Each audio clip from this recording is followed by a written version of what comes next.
Nancy Liberman Lifetime Achievement Award, Mr. Tony Romo.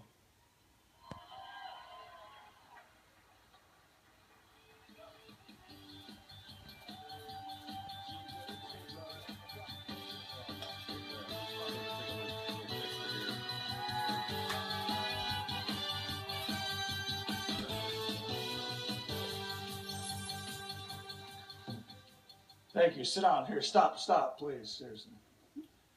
I know everyone's tired, so I'm going to keep this to 45 minutes at the most. First, I want to say thank you to Nancy for reaching out and really giving me this award. I think a couple things come to mind when you're lucky enough to have something like this.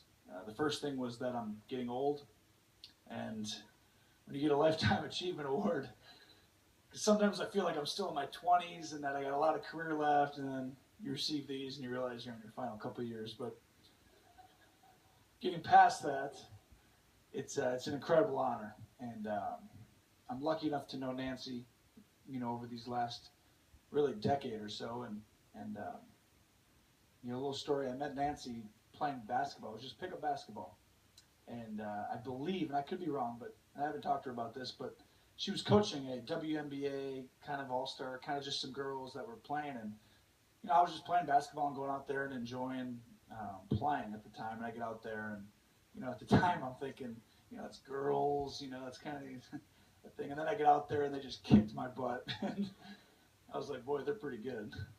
And I had a whole new respect just for really just people who play at the professional level in general, female, male, anything.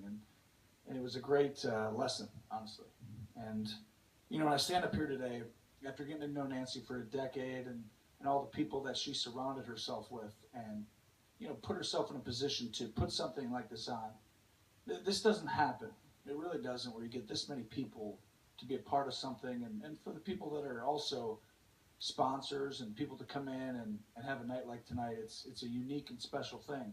And it reminds me of a couple things. And, and hearing Nancy's story, just trying to get where she wanted to go in life, but ultimately needing people to help her get there.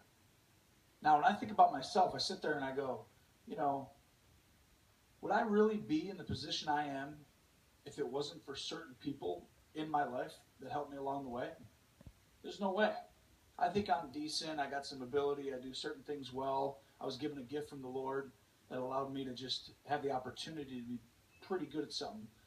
But without certain people stepping in, whether it was a comment, time, money, just an interest in me, without that happening, there's no way I'm in the position that I am today. I promise you that's a game changer in my life when I look back. And it's not just one time. It was multiple times. For kids to get scholarships, it changes their life. I promise you. It gives them just for them to come up here and be a part of this, like you think about things differently. You really do. Just having self-confidence by itself changes you. Now, sometimes you get that through experience. Sometimes you get that through just people telling you. Sometimes it's just innate. But I do know that somewhere along the way, I needed people to help me. When I first got in the NFL, I got to the NFL in the first 2 or 3 years.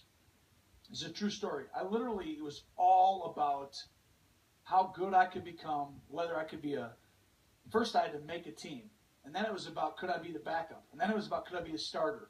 And then it was, could you be a good player? And then a Pro Bowler, and then the next, and then a championship player, and all the other things that come with that.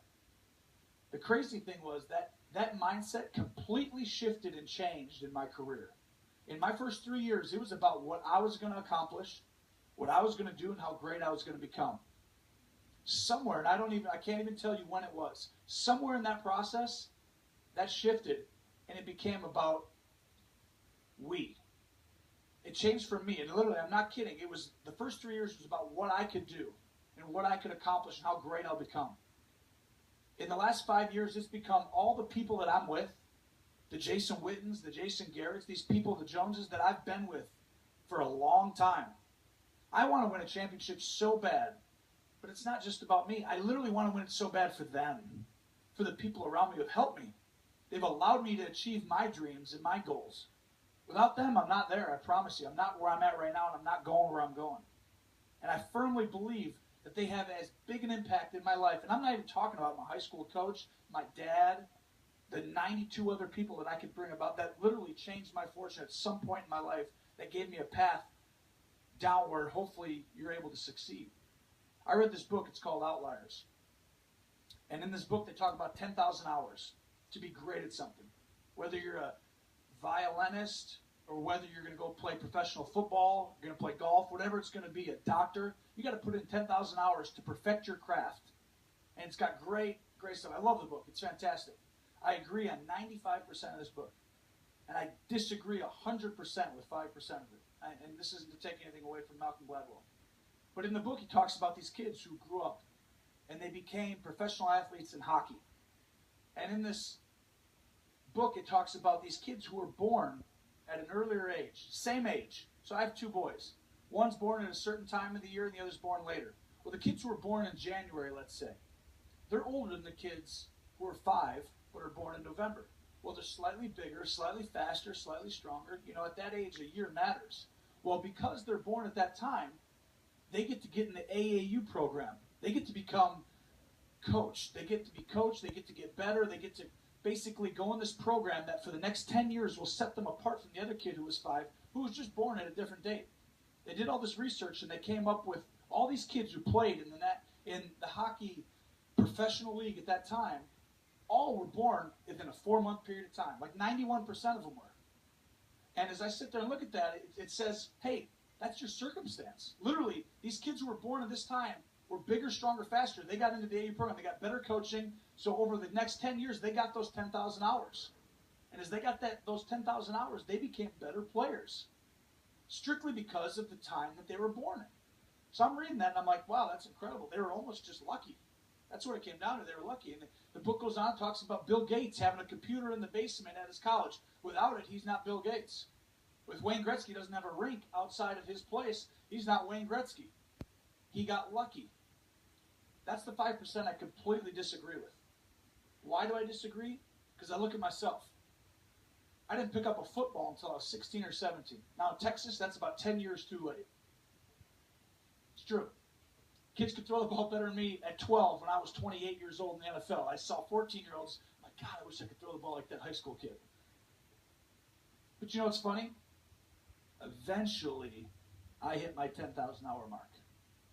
At a certain time, I hit that mark. And I feel very confident now that I can hit that exit sign from right here, 30 yards away. And I tell you that because your circumstance could be great, it could be bad, it could be whatever it is. My argument is that at some point, Wayne Gretzky was going to find a hockey puck.